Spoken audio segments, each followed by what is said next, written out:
आज बात होगी पड़ोसी मुल्क पाकिस्तान की, जो अक्सर अपने कई मुद्दों को लेकर चर्चाओं में रहता है या यूं कहे विवादों में रहता है। और ऐसा ही एक विवाद अब निकल कर सामने आया है, जहां पाकिस्तान की विदेश नीति को लेकर अमेरिका में एक बार फिर से बहस तेज हो गई है।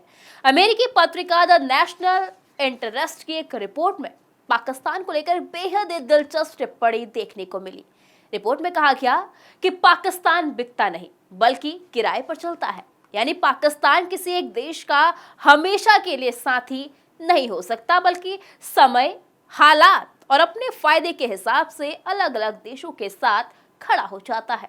अब सवाल यह है कि आखिर इस बयान का मतलब क्या निकलता है।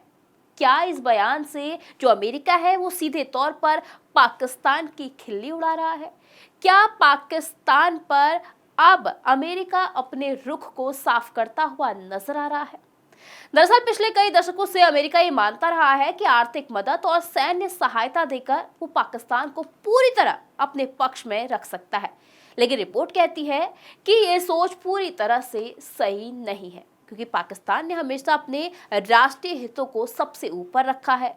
जिस देश से उस समय ज्यादा फायदा मिला वो उसके साथ लुढ़क गया। और यही वजह है कि एक तरफ पाकिस्तान खुद को चीन का सबसे करीबी दोस्त बताता है। चीन पाकिस्तान आर्थिक गलियारा यानी कि सीपीईसी में अरबों डॉलर का निवेश किया है। वहीं दूसरी तरफ पाकिस्तान अमेरिका से भी रिश्ते बनाए रखता है और जरूरत पड़ने पर आर्थिक मदद की मांग भी करता है, ये जानते हुए कि पाकिस्तान के चीन दोस्ती अमेरिका को रास नहीं आती। अब रिपोर्ट में ईरान और अमेरिका के बीच भी बड़े तनाव का उदाहरण दिया गया है। दावा किया गया है कि पाकिस्तान ने दोनों देशों से बातचीत बनाए रखी और तनाव कम कराने में भूमिका निभाई। अब इससे कुछ समय के लिए हॉर्मुज फिर से खुल तो सका। रिपोर्ट का कहना है कि पाकिस्तान दोनों पक्षों से बात करने की स्थिति में था, इसलिए ये भूमिका निभा पाया। यानी पाकिस्तान एक ऐसा देश है या फिर ऐसा देश बनने की कोशिश करता है जो किसी एक खेमे में पूरी तरह नहीं जाता, बल्कि दोनों पक्षों के बीच संतुलन बनाकर चलता है। अब इसी रणनीति को अंतर्राष्ट्रीय राजनीति की भाषा में हेजिंग भी कहा जाता है, जहां पर दोनों पालों में अपने अपने कंफर्ट के हिसाब से लुढ़का जाता है। अब रिपोर्ट में एक और उदाहरण दिया गया। जून 2025 में पाकिस्तान ने अजरबैजान के साथ करीब 4.6 अरब डॉलर का रक्षा समझौता किया। अब इसके तहत पाकिस्तान 40 JF-17 लड़ाकू विमान देगा। और खास बात यह है कि इस विमान में चीनी डिजाइन, रूसी इंजन और पाकिस्तान में निर्माण जैसी कई देशों की तकनीक एक साथ शामिल है। यानी पाकिस्तान चीन के साथ अपने रिश्तों का आर्थिक फायदा भी उठा रहा है। रिपोर्ट के मुताबिक ईरान संकट में मध्यस्थता की बात करने के बाद पाकिस्तान ने अमेरिका से अपने विदेशी मुद्रा भंडार को मजबूत करने के लिए लगभग 10 अरब डॉलर के एक्सचेंज स्थिरीकरण फंड की भी मांग की थी। यानी साफ है, जहां मौका मिला वहां अपनी रणनीति अहमियत को आर्थिक लाभ में बदलने की पाकिस्तान ने पुरजोर कोशिश की और इस कोशिश में पाकिस्तान सफल भी रहा है।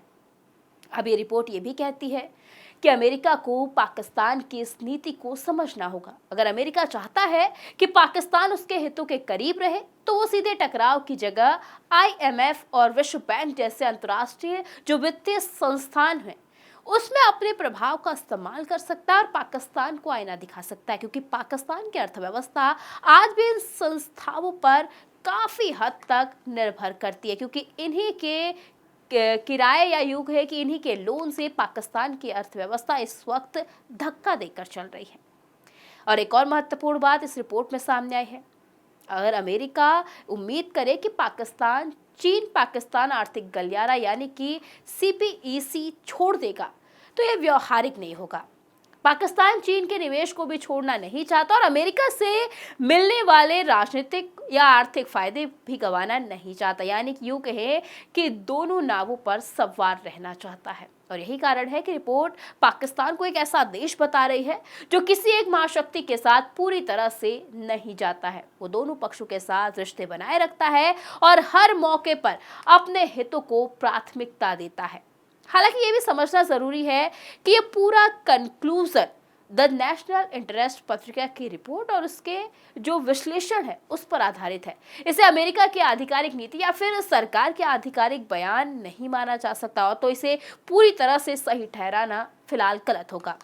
लेकिन कुल मिलाकर रिपोर्ट का संदेश यही है कि पाकिस्तान की विदेश नीति का आधार स्थायी दोस्ती नहीं बल्कि स्थायी हित है। इसलिए रिपोर्ट ने उसके लिए टिप्पणी की है कि पाकिस्तान बिकता नहीं है बल्कि पाकिस्तान किराए पर चलता है, यानी कि पाकिस्तान अपनी परिस्थितियों के अनुसार अपनी रणनीति बदलता है और हर मौके को अपने राजनीतिक, आर्थिक और रणनीतिक फायदे में बदलने की पूरी कोशिश करता है, चाहे उसे किसी भी पाले में जाना पड़े। अगर हम आसान शब्दों में कहें तो पाकिस्तान इस वक्त एक ऐसा राष्ट्र है, ऐसा देश है जो कई नावों में सवार होकर अपनी नैया को पार लगाने की कोशिश करता है, यूं कहे कि अपने फायदे के लिए किसी भी तरह लुढ़कता हुआ नजर आता है। इस रिपोर्ट के माध्यम से यह भी समझा जा सकता है कि पाकिस्तान एक ऐसा राष्ट्र है जिस पर आंखें बंद कर भरोसा करना खुद के पैर पर कुल्हाड़ी मारने जैसा है। अब इस रिपोर्ट पर और क्या कुछ खुलासा निकल कर सामने